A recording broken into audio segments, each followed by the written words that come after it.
closed, half open, open, closed, half open, open. Clear? এবার আমি এই ছকটা তোমাদেরকে বলবো, ভালো করে দেখো, দেখে পরে তোমরা একটা জিভা এঁকে সবকিছু লিখে নাও।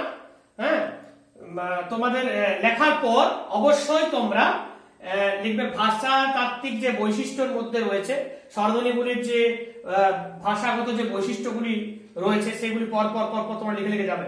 হর্ষ ইর কি নাম? আচ্ছা, এখান থেকে কেমন করে কোশ্চেনটা আসবে দেখো। হর্ষ ই ধরা বললো, হর্ষ ই কি স্বরধ্বনি? উচ্চ মধ্য, নিম্ন মধ্য, নিম্ন না উচ্চ? এরকম ধরনের কোশ্চেন আসবে। না তোমার উচ্চ স্বরধ্বনি লিখলে, তাহলে একে আমরা বলবো উচ্চ। আচ্ছা, একে আমরা অগ্র বলবো যেহেতু এগিয়ে যাচ্ছে। আচ্ছা, আর এর কি নাম? আমরা এটা প্রসারিত বা প্রসারিত বলবো। আর এর কি নাম? আর এ কি বলবো? সংবৃত। আর একটা নামকরণ আছে যেটা পরে করবো, ই তালব্য। তালু থেকে উচ্চারণ হচ্ছে তালব্য। এরকম ভাবে 5টা করে নাম হবে দেখবে প্রত্যেকটা স্বরধ্বনি। তোমরা অবশ্যই করবে, আমি দু একটা লিখে দিচ্ছি। এ এভাবে লিখবে, এ দিয়ে সমান দিয়ে। এর কি কি নাম পেলে? উচ্চ মধ্য,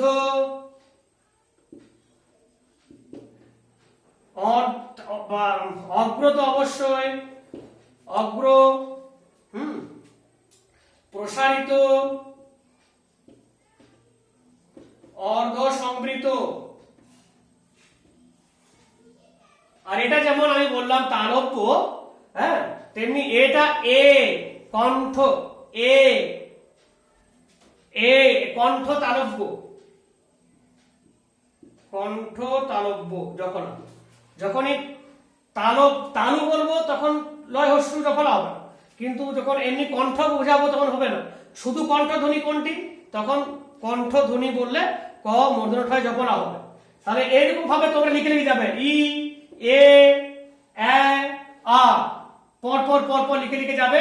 আর 4টা করে নাম মিনিমাম লিখবেই। আর তারপর তুমি লিখতে পারো তালব্য, এগুলো শেখাবো আমি, এগুলো বাড়তে লিখে রাখলাম। কেন কার নাম তালব্য, কেন কণ্ঠ নাম, এটা শেখাবো। তোমরা একবার ভালো করে পুরো ছবিটা দেখে নাও। আমি সরে যাচ্ছি।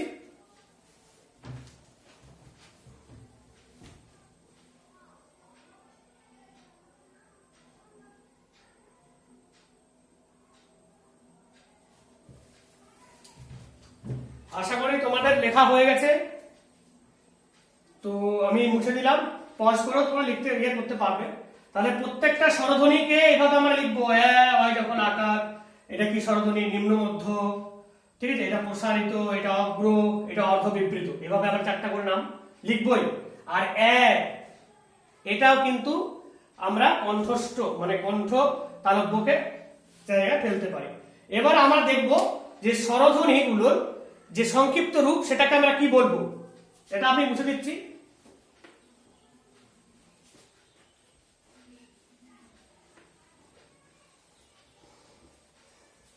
যে স্বরধ্বনিগুলির সংক্ষিপ্ত রূপকে কার বলা হয়?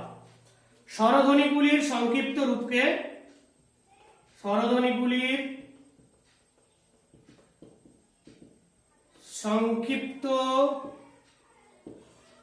রূপকে কি বলা হয়? কার। এই কয়াকার কার, কতগুলি কার বর্ণ আছে যদি কোশ্চেন আসে তখন লিখবে 10টি কার বর্ণ, কার 10টি কার আছে, কার বর্ণ বা কার স্বরধ্বনি। 11টা স্বরবর্ণ রয়েছে, 11টা স্বরবর্ণ রয়েছে, তার মধ্যে 11টা স্বরবর্ণ রয়েছে, তার মধ্যে 10টা কার। বোঝা গেল? আচ্ছা, কোনটা কার? দেখো, অ এর কার চিহ্ন নেই, আ কেমন ভাবে একটা কার চিহ্ন আছে, হর্ষ ই কেমন রূপে হয় এইরকম, তারপরে দীর্ঘ ই, দীর্ঘিকার, এইরকম ভালো করে লিখতে পারো এরকম করে সুন্দর। আচ্ছা, দীর্ঘি, হর্ষ উ, দীর্ঘ উ, ঠিক, অ আ হর্ষ ই, দীর্ঘ ই, হর্ষ দীর্ঘ। আচ্ছা, আর কি? আর একার, ওইকার, ঠিক আছে। তারপর হচ্ছে ও, ঔকার, ঔ, একার, ঐকার, রস্যিকার। ঠিক আছে, তাহলে 1 2 3 4 5 6 7 8 9, আর কোনটা বাদ গেল? রি, রি, রিকার, এরকম ভাবে।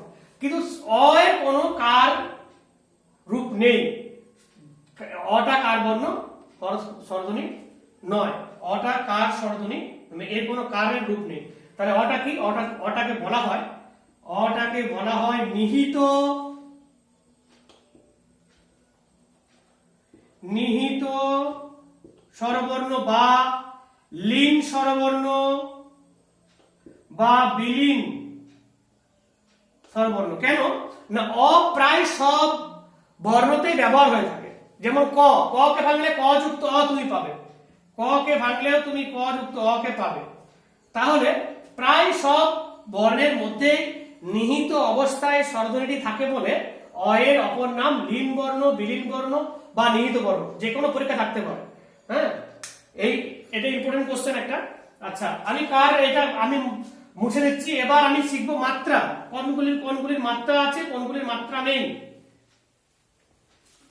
কোনগুলির মাত্রা আছে? তাহলে মাত্রা কি জিনিস? মায়াকার তয়রফলাকার। মাত্রা হচ্ছে উচ্চারণের যে সময়, একটা বর্ণের উচ্চারণের যে সময়, তাকেই মাত্রা বলবো। তো এখানে কোন কোন স্বরধ্বনিগুলির মাত্রা রয়েছে? আচ্ছা, আমি তো স্বরধ্বনি বলেছি, এখন স্বরবর্ণ তো বলিনি। স্বরবর্ণটা বলে দিচ্ছি। স্বরবর্ণ কোন কোনগুলো? টোটাল 11টা। অ, আ, মাত্রা, হস্যই, দীর্ঘই,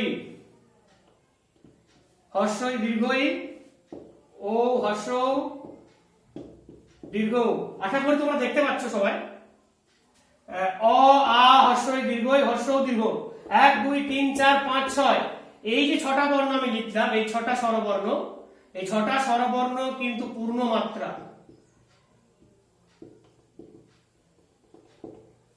অর্ধমাত্রার মাত্র একটি, অর্ধমাত্রার মাত্র একটি স্বরধ্বনি রয়েছে, সেটা হচ্ছে অর্ধমাত্রার কোনটা? অর্ধমাত্রা হচ্ছে রি। এই রি কেবলমাত্র অর্ধমাত্রা। তবুও এই রিটা এখন রয়ে রশ্মি রূপে ব্যবহার হয়, ওই জন্য একে মিশ্র স্বরধ্বনির আওতাতেও ফেলা হয়েছে। মিশ্র র, এখন রি যদি কারো নাম রাখছে তো এভাবে লিখছে, রয়ে হস্যি ক, এইরকম লিখছে না। এখন রয় হস্যিকারের পরিবর্তন হয়েছে। তো যাই হোক, এটা কিন্তু একমাত্র স্বরধ্বনি যেটার অর্ধমাত্রা রয়েছে। এবার আমরা মাত্রাহীন যে বর্ণগুলো রয়েছে, মাত্রাহীন যে স্বরধ্বনিগুলো রয়েছে সেগুলো সম্পর্কে আলোচনা করি। এ, ওই, এগুলো কিন্তু মাত্রা নেই। ও, ও, এ, ওই, ও, ও, 1 2 3 4, এই 4টা হচ্ছে মাত্রাহীন। তাহলে 4 আর 6 10 আর 1 11টা যে স্বরবর্ণ, কোনটার কোনটার পূর্ণ মাত্রা? অ, আ, হস্যই, দীর্ঘই, হস্য, দীর্ঘ, পূর্ণ মাত্রা বর্ণ। অর্ধমাত্রা রি, আর মাত্রাহীন হচ্ছে এ, ওই, ও, ও, কেবল এই 4টি। ঠিক আছে, তাহলে আমরা মাত্রাটা শিখে গেলাম। আর যেগুলো কোশ্চেন আসে আর কি। এরপর আমরা যৌগিক স্বরটা শিখবো আর মৌলিক স্বরটা শিখবো। যৌগিক স্বর আর মৌলিক স্বর মানে এটা গঠনগত দিক থেকে আমরা স্বরধ্বনিকে দুটি ভাগে ভাগ করছি। মেন একটা মৌলিক, একটা যৌগিক, একটা মিশ্র। মিশ্র এটা বললাম তোমাদের যে রিটা হচ্ছে মিশ্র। অবশ্যই স্বরধ্বনির, এটা স্বরধ্বনির যে ভাগ রয়েছে এটা হচ্ছে মৌলিক স্বরধ্বনি, একটা হচ্ছে যৌগিক স্বরধ্বনি, আর একটা হচ্ছে মিশ্র স্বরধ্বনি। ঠিক, মৌলিক যাকে আর বিশ্লেষণ করা যায় না, মূল যুক্ত ইক বা স্নিক, যাই বলবে, মূল যুক্ত ইক, যোগ যুক্ত ইক, কার যোগে সৃষ্ট? কোন দুটো বর্ণের যোগে সৃষ্ট বলো? যেমন আমরা ওই, অ আর ই এভাবেও লিখি এটাকে, আবার ওই এভাবেও লিখি। এই দুটোই কিন্তু রাইট, ঠিক আছে। ওইর মধ্যে এই দুটো স্বরবর্ণ রয়েছে, অ এবং ই। যে স্বরধ্বনিগুলির উচ্চারণে একটি স্বরধ্বনির উচ্চারণের প্রযত্নে বা সময়ে দুটি স্বরধ্বনি উচ্চারিত হয় তাকে আমরা যৌগিক স্বরধ্বনি বলি। ওইটা যৌগিক স্বরধ্বনি। এই দুটো ভাবে লিখতে পারো, এরকমও মাল্টিপলে থাকতে পারে, এটাও থাকতে পারে, এটাও রাইট, আবার ও ই এটাও রাইট। আরেকটি হচ্ছে যৌগিক স্বরধ্বনি বা দ্বিস্বর বা সন্ধ্যাস্বর বলি, সন্ধিজাত হয় বলে এটা সন্ধ্যাস্বর নাম। তো ও যুক্ত ওই, সরি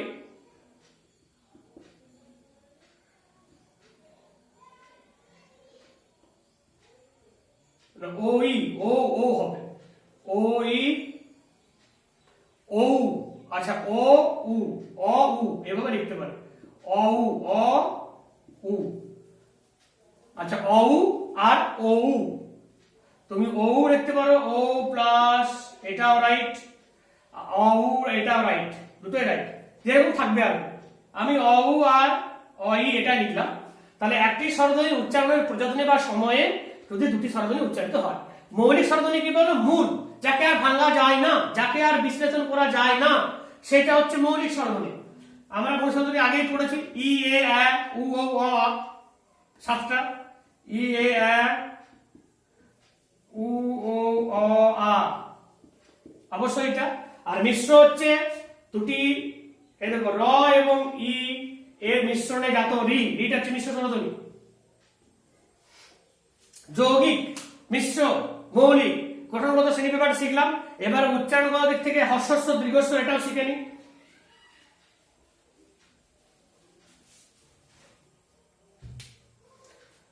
আচ্ছা, হর্ষস্বর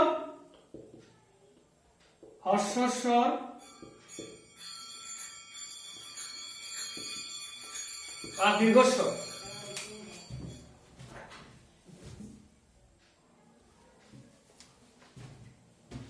হর্ষস্বর আর দীর্ঘস্বর। হর্ষস্বর কোনগুলি? হর্ষরূপে উচ্চারিত স্বরই হলো হর্ষস্বর। হর্ষ মানে কম সময়, হর্ষরূপে উচ্চারিত স্বর, হর্ষরূপে উচ্চারিত স্বর। হর্ষরূপে উচ্চারিত স্বর হচ্ছে হর্ষস্বর, আর দীর্ঘস্বর হচ্ছে দীর্ঘরূপে উচ্চারিত। দীর্ঘরূপে বলতে যার বেশি সময় লাগে, দীর্ঘ ই, দীর্ঘ উ, ওই, এগুলো উচ্চারণ করতে বেশি সময় লাগছে। হ্যাঁ, ও এগুলো সব বেশি সময় লাগছে। এ এটাও দীর্ঘস্বরের জায়গায় চলে আসছে। হর্ষস্বর কোনগুলো?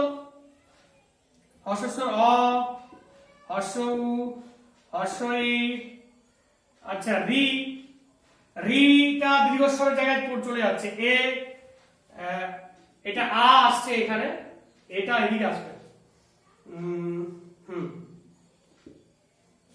এ, অ ও ই, আচ্ছা অশ্ব, এটা ও, অ উ ই ও, অ উ ই ও, এই চারটা হচ্ছে হর্ষস্বর, আর এগুলো সব হচ্ছে দীর্ঘস্বর। ঠিক, দীর্ঘরূপে উচ্চারিত স্বর একটা হচ্ছে দীর্ঘরূপে উচ্চারিত স্বর, একটা হচ্ছে হর্ষরূপে উচ্চারিত স্বর। বেশি সময় লাগছে আর কম সময় লাগছে, সময়ের একটা পার্থক্য রয়েছে। ঠিক, এখান থেকে আমরা অর্ধস্বরটা পেয়ে যাচ্ছি, এটা দেখে রাখবে। অর্ধস্বর কোনগুলি? এই অর্ধস্বরটা আমরা একটুখানি জেনে নিই। অর্ধরূপে উচ্চারিত মানে আংশিক উচ্চারিত হচ্ছে, পূর্ণ স্বর নয়, পূর্ণ রূপে উচ্চারিত হচ্ছে না, আংশিক রূপে উচ্চারিত হচ্ছে। কিরকম? যেমন দেখো বলছি, যাই, মামা বাড়ি যাই, যাই, আটা পূর্ণ রূপে উচ্চারিত হচ্ছে, এটা পূর্ণ স্বর, এটা হচ্ছে পূর্ণ স্বর, আর হর্ষ ইটা হচ্ছে অর্ধস্বর। ক্লিয়ার? আ পূর্ণ স্বর, ই হর্ষ ইটা পূর্ণভাবে উচ্চারণ হচ্ছে না। যাই, যাই পূর্ণভাবে উচ্চারণ হচ্ছে, যাই, এরকম তো বলছি না, যাই, যাই, খাই, খাও, যাও, কেউ, কে, এটা পূর্ণরূপে উচ্চারণ হচ্ছে, আর ওটা এরকম অর্ধস্বর। আমার চারটে যেটা লিখলাম, ঠিক আছে। তো অর্ধস্বর 4টি, আর এরপর আমরা যেটা শিখব দীর্ঘস্বর, হর্ষস্বর, অর্ধস্বর আর প্লুতস্বর, তার চিৎকার ধ্বনি, এগুলো শিখে নেব। প্লুতস্বর এটা কি? প্লুতস্বর, প্লুতস্বর কি? প্লুত মানে হচ্ছে প্রলম্বিত। প্লুত শব্দের অর্থ হচ্ছে প্রলম্বিত। গানের প্রয়োজনে বা দূর থেকে কাউকে ডাকার সময় বা কান্নার সময় আমরা যখন রোদন করি, কাঁদি, তখনও কি করে? শব্দের অন্তঃস্বরটিকে প্রলম্বিত করে উচ্চারণ করা হলে শব্দের অন্তঃস্বরটিকে কি করে? প্রলম্বিত করে উচ্চারণ করা হয়। প্রলম্বিত করে উচ্চারণ করা হলে, ঠিক আছে, সেই অন্তঃস্বরটিকে কি বলবো আমরা? প্লুতস্বর। যেমন কি বলবো? যদু হে মাছ কিবা, যদু হে হয়েগা দিয়ে দিয়ে যদু হে মাছ কিবা, ডাকছে দূর থেকে। এই হে এ এটাকে আমরা বলবো প্লুতস্বর। গানের প্রয়োজনে বা কান্নার সময়, কান্না, গান এবং দূর থেকে কাউকে আহ্বান করার সময় মাঝি ভাই ওই আই করে ডাকছি আমরা, ওই পুরোটা টানছি বলে ওটা প্লুতস্বর না। এবার আমি চিৎকার ধ্বনিটা তোমাদেরকে বলে দিই, বা চুচু ধ্বনি। প্রত্যেকটা ধ্বনি উচ্চারণ করার সময় আমাদের শ্বাসবায়ু কিন্তু বাইরে বেরোয়, আমাদের ফুসফুস থেকে বাইরে বেরিয়ে আসে। কিন্তু কোন স্বরধ্বনিটি উচ্চারণ করার সময়, কোন স্বরধ্বনি নয়, কোন ধ্বনি বলবে, কোন ধ্বনিটি উচ্চারণ করার সময় আমাদের শ্বাসবায়ু ভেতরে প্রবেশ করে, আমাদের বাকযন্ত্রের দ্বারা ভেতরে প্রবেশ করছে ফুসফুসে, কোনটা? আমরা সেটাকে বলবো চুচু ধ্বনি বা চিৎকার ধ্বনি। চিৎকার বা চুচু ধ্বনি আমরা এভাবে ডাকি না, বাচ্চা কোনো কুকুর হলে এমনি চুচু করে ডাকি, এই জন্য এর নাম চুচু ধ্বনি। এটাই কেবলমাত্র একটা ধ্বনি যেটা শুধুমাত্র শ্বাসবায়ুটা ভেতরে প্রবেশ করে। ঠিক আছে, এবার আমরা যেটা শিখবো,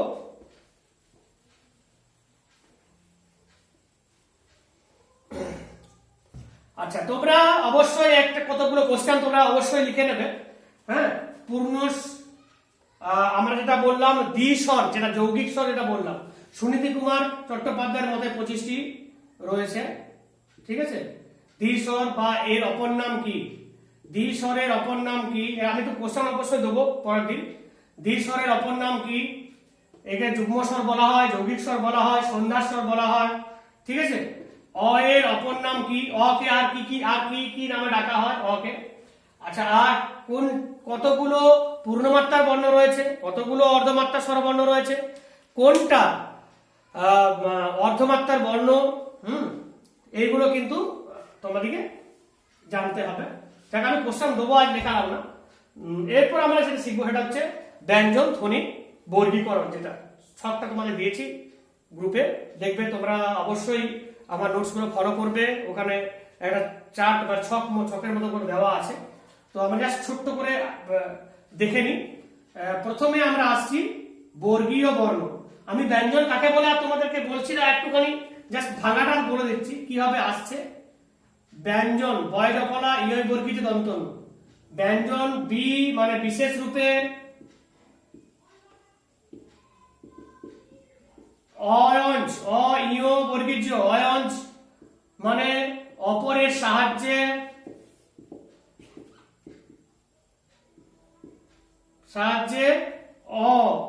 অনট উচ্চারিত হয়। যে বর্ণগুলি বাগযন্ত্রের পূর্ণ বাধায় অন্য বর্ণের সাহায্যে উচ্চারিত হয় তাদের আমরা বলবো কি বর্ণ? ব্যঞ্জন বর্ণ বলবো। ঠিক, এবার ব্যঞ্জন বর্ণের যে আমরা প্রথমে ধ্বনি আসি, ধ্বনিতে কতগুলি ধ্বনি আছে ব্যঞ্জন ধ্বনি? আমাদের ব্যঞ্জন ধ্বনি রয়েছে ব্যঞ্জনধ্বনি রয়েছে 29টি, মতান্তরে 30টি। 29টি প্লাস ব্যঞ্জন বর্ণ টোটাল আছে, ব্যঞ্জন বর্ণ টোটাল আছে 39। বাংলায় লিখছি, বাংলাতে লিখি 39। আচ্ছা, প্লাস স্বরবর্ণ ধ্বনি আছে কতগুলো?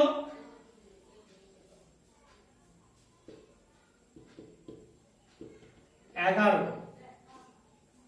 7 + 4 11। এটা হচ্ছে তোমার 50টি টোটাল ধ্বনি রয়েছে, বর্ণ রয়েছে। বা আমাদের বাংলা বর্ণমালায় 50টি বর্ণ রয়েছে টোটাল। আচ্ছা, এখানে মধ্যে বাদ গেছে তোমার ওই একটা ব বাদ যাচ্ছে, ওটা এখনো ব্যবহার রয়েছে কিছুটা হলো। বিস্ফোরিতে একটা জোরালো ব যেটা রয়েছে ওইখানে ওই বটা আস্তে আস্তে উঠে যাচ্ছে ওই প্রয়োগটা। আর আমরা একটা অন্তস্থ আয়ের প্রয়োগটা প্রায় লুপ্ত হয়ে যাচ্ছে। টোটাল আমাদের এখানে বর্ণ সংখ্যা সবে মিলে 50টি, মতান্তরে 51টি কেউ বলতে পারে, এটা নিয়ে মতবিরোধ রয়েছে। তো মোটামুটি প্রভিডেন্ট বলতে পারো 50টি। আচ্ছা, এখানে আমি প্রথম থেকে শুরু করব যে ব্যঞ্জন যে বর্ণমালার মধ্যে বর্গীয় বর্ণ কোনগুলি। বর্গীয় বর্ণ এর অপর নাম স্পর্শ বর্ণ, ঠিক আছে? বর্গীয় বর্ণ কোনগুলো? ক, চ, ট, ত, প। ক, চ, ট, ত, প। ক, খ, গ, ঘ, ঙ। ঠিক? চয়ের পর ছ, বর্গীয় জ, ঝ, ইয়। ট, ঠ, ড, ঢ, মূর্ধন্য। ত, থ, দ, ধ, দন্তন্য। প, ফ, ব, ভ, ম। ঠিক? ক, চ, ট, ত, প। এই টোটাল 25টা বর্ণকে আমরা বলবো বর্গীয় বর্ণ বা স্পর্শ বর্ণ। কটা বর্গ রয়েছে? 5টা বর্গ। ক, চ, ট, ত, প। 5টি বর্গ। বর্গীয় বর্ণের পর কারা রয়েছে? বর্গীয় বর্ণের পর রয়েছে অন্তস্থ। অন্তস্থ কোনগুলো? জ, র, ল, ব। এদিকে অন্তস্থ কেন বর্ণ বলা হলো? কারণ এরা বর্গীয় বর্ণ এবং উষ্ম বর্ণ এর পর যারা আছে তারা উষ্ম। পূর্ণ বাধায়, বাকযন্ত্রের পূর্ণ বাধায় স্পর্শ বর্ণ বা বর্গীয় বর্ণ, আর আংশিক বাধায় উষ্ম বর্ণ। উষ্ম বর্ণ এবং বর্গীয় বর্ণের মাঝে যে বর্ণগুলো রয়েছে সেগুলো হচ্ছে অন্তস্থ বর্ণ। উষ্ম বর্ণ কোনগুলি? উষ্ম বর্ণ হচ্ছে তালব্যস্য, মূর্ধন্যস্য, দন্তস্য,